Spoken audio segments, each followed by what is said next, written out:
And backlash growing over a California substitute teacher who berated a student for wearing a thin blue line mask to honor his father, who is a police officer. Here's what happened in that classroom. It's the new Confederacy flag. No, it's not. That's what you're doing. Well, we can't do the Confederate, but we can put up red, white, and blue. No, it's black, white, with some blue line in it. Yeah, thin blue line. Yeah, but it's not American. It's like, what is going on there? Let me go right to you, actually, on this, Alicia. This is a very good example of the madness that we very rarely see in classrooms, but now everybody, thank goodness, has their phone and their camera. What's your take on this? Yeah, thank God that the kids had their phone, right, and were able to record on this. Otherwise, it would just be their word against this substitute teacher. I find it infuriating. And I should note that the substitute teacher there, according to the mom of that kid who was wearing that mask, the principal said that he's no longer going to be working at that school, but which brings to mind the question, will he be working at other schools?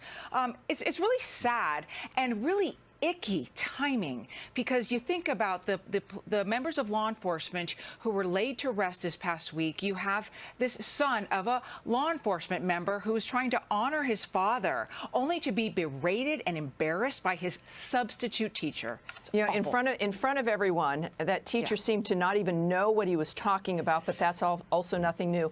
I want you guys to hear, this is from the student who was berated by that teacher and his mom on what unfolded in the classroom. I was sitting down doing my work, and he sat in the desk behind me. He told me it was not a real American flag. He kept saying that it's un-American. Everybody is just extremely shocked and obviously angry and pretty heartbroken that this is even an issue, that he had to deal with this, but at the same time, proud that he reacted the way that he did, and he stood up for what he's so passionate about and what he believes in. That is excellent. You know, Sean, we talk about parents getting radicalized. It looks like students are getting radicalized. I love that they both were comfortable in front of a camera, that this kid was proud. We want to get you a few more details about what's happening on the left coast as well, with students stepping out on this. Is this good news? I think it is across the country. Well, it is good news, because first we have parents who are actually teaching their kids to stand up and fight for freedom, which, by the way, it's interesting that we're actually having a lot of Americans ask their government to give them their freedom back. God actually gave us our freedom. God made us free. We shouldn't ask our government to give it to us, number one. But what I think is interesting is, you have this scenario where you have this, leftist teacher who's actually an idiot. By the way, I don't know how he graduated from a teacher's college. But these are leftists, and we used to think back in the 70s and 80s and 90s when some of us went to high school. These are not the same teachers. These have been radicalized teachers in the teachers' colleges, and they've now come into the classroom and they're espousing these radical Marxist beliefs to our kids. And listen, I don't know how you deal with this. It's going to take, I think, generations to deal with the school system and the teachers. If you have the funding and the resources in a school near you, go to a classical education. Get your kids out of the public school. Ask your parents or aunts and uncles to help out and save your kids by getting them out of this garbage, because it's penetrating the minds of young kids and destroying, I think, our future. Well, and the good news is, Joe, I want everybody to watch this. We've got some video of kids who were blocked in a gym because they refused to wear a mask. There were these tables up at the doors. You're going to see this. And also, they've alleged that then an adult, a teacher or a member of staff, turned off the heat to freeze them out. Do we have? I think we have that video. Can we see that?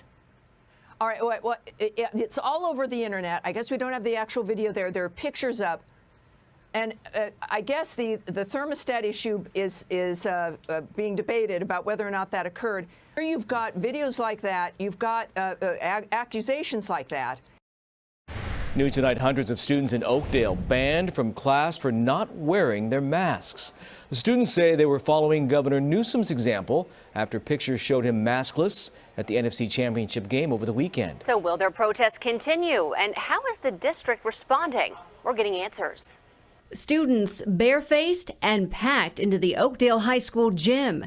Freshman Nolan Harris was one of them. Where by the end of the day, there was about 100 kids in there. Throughout Oakdale Unified's 7 campuses, more than 100 other students ditched their masks too in protest of Governor Newsom's mask mandate. If they don't follow by their own rules that they're trying to force upon me, why should I follow them? Oakdale parent Melissa Goodman shared these pictures of dozens of moms and dads outside their child's school to show their support.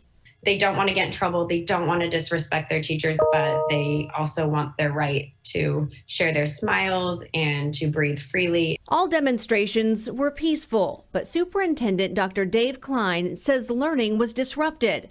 He sent a letter to parents stressing the importance of keeping students in the classroom. They just aren't doing enough. Can they do everything? No, but they can do something. While the district braces for more demonstrations, Nolan says he plans to be on campus maskless again. When you face hardship, just because you're going through a tough time doesn't mean you should back down and give up in what you believe in.